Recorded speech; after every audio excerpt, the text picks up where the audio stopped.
Good morning दोस्तों, Doon defence achievers में आपका स्वागत है।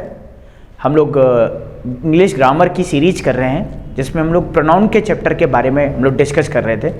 तो प्रोनाउन के चैप्टर से रिलेटेड अलग अलग टर्म हम लोगों ने डिस्कस किया है, जिसमें प्रोनाउन का डेफिनेशन, प्रोनाउन के types, personal pronoun, reflexive pronoun, इन सब चीज़ों के बारे में डिस्कस किया और इनसे आने वाले क्वेश्चंस हम लोगों ने डिस्कस किए। अगर आपने हमारी बाकी सारी वीडियोस नहीं देखी हैं तो जाकर के आप हमारी प्लेलिस्ट पे जाकर यूट्यूब चैनल पे प्लेलिस्ट होगी तो प्लेलिस्ट पे चेक कर सकते हैं, बाकी सारी वीडियोस आपको वहाँ पे मिलेंगी। अभी हम लोग बात करते हैं रिफ्लेक्सिव प्रोनाउन और एम्फेटिक प्रोनाउन में क्या फ़र्क है। एम्फेसाइजिंग प्रोनाउन भी कहते हैं रिफ्लेक्सिव प्रोनाउन और एम्फेटिक प्रोनाउन। मैंने जो प्रोनाउन के टाइप्स पढ़ाए हैं उसमें हम लोगों ने एम्फेटिक प्रोनाउन मैंने नहीं लिखा है और रिफ्लेक्सिव प्रोनाउन और एम्फेटिक प्रोनाउन के बारे में डिफरेंस मैंने यहाँ पे अभी बोर्ड में लिखा है। तो चलिए चलते हैं उन सब के ऊपर, क्या डिफरेंस है रिफ्लेक्सिव और एम्फेटिक प्रोनाउन में। आज की वीडियो का जो मोटिव है वो इतना ही रहेगा। जब ये वीडियो खत्म होगी तो आप रिफ्लेक्सिव और एम्फेटिक प्रोनाउन में डिफरेंस जान पाएंगे। तो चलिए चलते हैं जरा वीडियो के ऊपर। अब देखते हैं रिफ्लेक्सिव, ये रहा हमारा रिफ्लेक्सिव प्रोनाउन और ये रहा हमारा एम्फेसाइजिंग प्रोनाउन। रिफ्लेक्सिव प्रोनाउन का क्या मतलब है कि ये क्या करता है, अपने आप को के अर्थ में यूज होता है। मतलब मान लीजिए मैंने कहा कि मुझे अपने आप ही ये कहना है और मुझे अपने आप ये काम करना है, तो अपने आप के केस में हम इसको यूज करते हैं, अपने आप। ठीक। जबकि एम्फेटिक प्रोनाउन की बात करें या एम्फेसाइजिंग प्रोनाउन की बात करें, एम्फेसाइज का मतलब होता है जोर देना।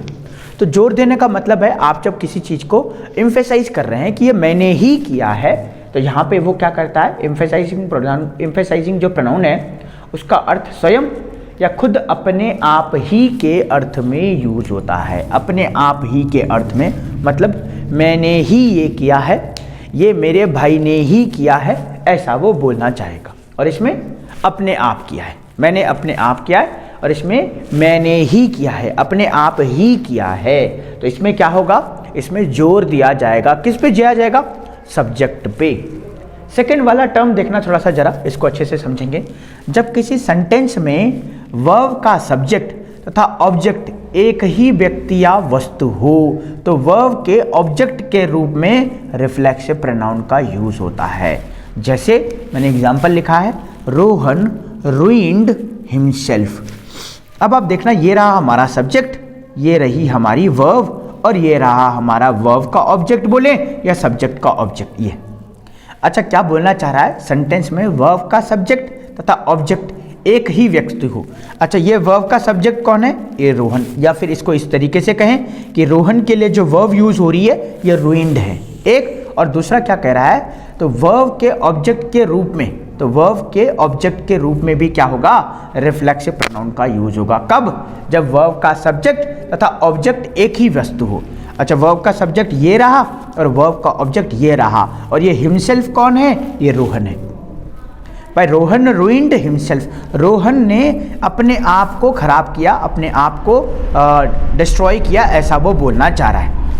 तो अब ये वर्ब का सब्जेक्ट भी यही है और वर्ब का ऑब्जेक्ट ये जो है, ये हिमसेल्फ कौन है, ये रोहन है। तो सब्जेक्ट भी यही और ऑब्जेक्ट भी यही। अगर ऐसे कंडीशन आती है तो हम लोग क्या करेंगे, वर्ब के ऑब्जेक्ट के रूप में, तो ये वर्ब रहा और ये वर्ब का ऑब्जेक्ट के रूप में हम लोग रिफ्लेक्सिव प्रोनाउन का यूज करें। इस वाले की तरफ चले तो कहता है एम्फेसाइजिंग जो प्रोनाउन होगा उसका प्रयोग वर्ब के ऑब्जेक्ट के रूप में नहीं होता है। इसका मतलब वर्ब के बाद हमारा रिफ्लेक्सिव प्रोनाउन या एम्फेसाइजिंग प्रोनाउन नहीं आएगा, बल्कि प्रेपोजिशन के ऑब्जेक्ट के रूप में यूज होगा। मतलब क्या होगा, यहाँ पे वर्ब के बाद आ रहा था और वहां पे प्रेपोजिशन के बाद आएगा। जैसे ये हमारा सब्जेक्ट हुआ, ये हमारी वर्ब हुई, इन हमारा प्रेपोजिशन हो गया, in this house he lives in this house, वह इस घर में रहता है, बाय हिमसेल्फ। अब ये जो बाय है ना, ये बाय हमारा प्रेपोजिशन है, तो ये क्या करेगा, प्रेपोजिशन का ऑब्जेक्ट बन करके आएगा एम्फेसाइजिंग प्रोनाउन। और ये क्या करेगा, वर्ब का ऑब्जेक्ट बन करके आएगा, या फिर इस सेंटेंस में, इस तरह के सेंटेंस में वर्ब का सब्जेक्ट और वर्ब का ऑब्जेक्ट एक ही पर्सन होगा। जबकि इसमें ये जो वर्ब है इस ही के लिए आई है, और ये किसके लिए आई है, इसका ऑब्जेक्ट क्या है, इन दिस हाउस। वर्ब का ऑब्जेक्ट दिस हाउस और वर्ब का सब्जेक्ट ही, तो इसका मतलब वर्ब का सब्जेक्ट और वर्ब का ऑब्जेक्ट अलग अलग है। और इसमें क्या है, वर्ब का सब्जेक्ट और वर्ब का ऑब्जेक्ट दोनों एक ही है। यहाँ पे प्रेपोजिशन के बाद हमारा क्या आएगा, और एम्फेसाइजिंग प्रोनाउन। इसका मतलब क्या हो जाएगा, he lives in this house by himself, वो अपने आप ही इस घर में रहता है, अपने आप ही इस घर में रहता है। आगे कह रहा है रिफ्लेक्सिव प्रोनाउन का प्रयोग सब्जेक्ट के रूप में नहीं होता, और ठीक यही एम्फेसाइजिंग प्रोनाउन जो होता है इसका प्रयोग भी सब्जेक्ट के रूप में नहीं होता। एक और चीज़ मैं आपको बताते हुए चलूँ कि जो रिफ्लेक्सिव प्रोनाउन है वही एम्फेसाइजिंग प्रोनाउन की तरह यूज होते हैं। मतलब हम लोगों ने पढ़ा है आई का जो रिफ्लेक्सिव प्रोनाउन होता है वो माई सेल्फ होता है, हमने पढ़ा है वी का जो रिफ्लेक्सिव प्रोनाउन होता है वो अवर सेल्फ होता है, लेकिन आप देखेंगे एम्फेसाइजिंग और रिफ्लेक्सिव प्रोनाउन दोनों एक जैसे हो गए, दोनों के दोनों एक जैसे हो गए। अब हम लोग बात करेंगे दोनों का हम लोगों ने डिस्कशन कर लिया है, और दोनों के डिस्कशन के बाद हम लोगों ने जाना कि रिफ्लेक्सिव प्रोनाउन और एम्फेसाइजिंग प्रोनाउन का अर्थ क्या है। इन दोनों को जानने के बाद, रिफ्लेक्सिव प्रोनाउन और एम्फेसाइजिंग प्रोनाउन को जानने के बाद, मैंने बच्चों को समझने के लिए कुछ क्वेश्चंस मैंने डाले हैं नीचे। आइए जरा उन पे गौर करते हैं। पहला है सी वेस्टेड हरसेल्फ, सी वेस्टेड हरसेल्फ।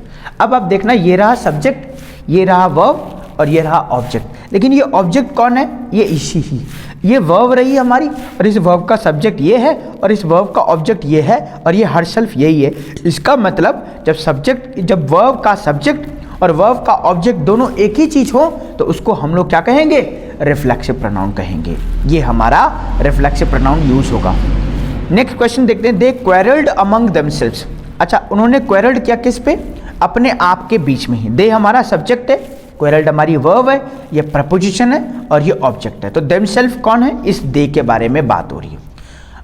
नेक्स्ट क्वेश्चन की तरफ बात करें, she herself wasted her property और they themselves asked me to do it. अच्छा, ये एम्फेसाइजिंग प्रोनाउन है, और एम्फेसाइजिंग प्रोनाउन में देखना ये हरसेल्फ इसी को ही एम्फेसाइज कर रहा है, ये देमसेल्फ इसी को ही एम्फेसाइज कर रहा है। इसका मतलब ये सब्जेक्ट को ही एम्फेसाइज कर रहे हैं। सी हरसेल्फ वेस्टेड हर प्रॉपर्टी, उसने खुद अपने आप ही अपनी प्रॉपर्टी को खराब किया। They themselves asked me to do it, उन्होंने खुद अपने आप ही मुझसे ये करने के लिए कहा। तो कभी ऐसा अगर होगा तो हम लोग इस दोनों में फ़र्क को बता पाएंगे। तो चलिए आज की वीडियो यहीं पे रखते हैं, हम लोग मिलते हैं नेक्स्ट वाले पार्ट में। आज के लिए इतना ही रखते हैं। जय हिंद।